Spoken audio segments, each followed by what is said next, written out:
বাল্যবিবাহ একটি সামাজিক ব্যাধি। বাল্যবিবাহ এবং জোরপূর্বক বাল্যবিবাহ আইনি অপরাধ। বাল্যবিবাহ সম্পর্কে সবাইকে সচেতন হওয়া উচিত। বাল্যবিবাহ হলে অল্প বয়সে যে মেয়েদের বিয়ে দেওয়া হয় তাদের কিন্তু পরবর্তীতে সন্তান প্রসবের সময় মাও মারা যেতে পারে, এমনকি সন্তান মারা যেতে পারে। এবং অনেক সন্তান আছে যে প্রতিবন্ধী হয়ে যায় অপুষ্টির কারণে। তারপর এটার কারণে অনেক মেয়েরা চাকরি করতে পারে না বা পড়াশোনা করতে পারে না, চাকরি করতে পারে না, এবং যারা ছোট তারা তো সংসারিক কাজ অতটাও পারে না।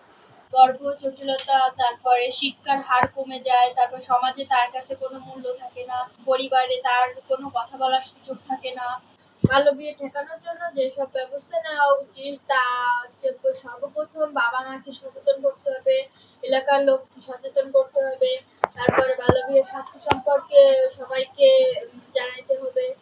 বাল্যবিয়ে ঠেকানোর জন্য আমি যেসব পদক্ষেপ নেব তাদের বাবা মাকে সচেতন করব, তা বিয়ে করলে কি কি ক্ষতি হয় তা সম্পর্কে তাদের বলবো। তারপরে চেয়ারম্যান মেম্বার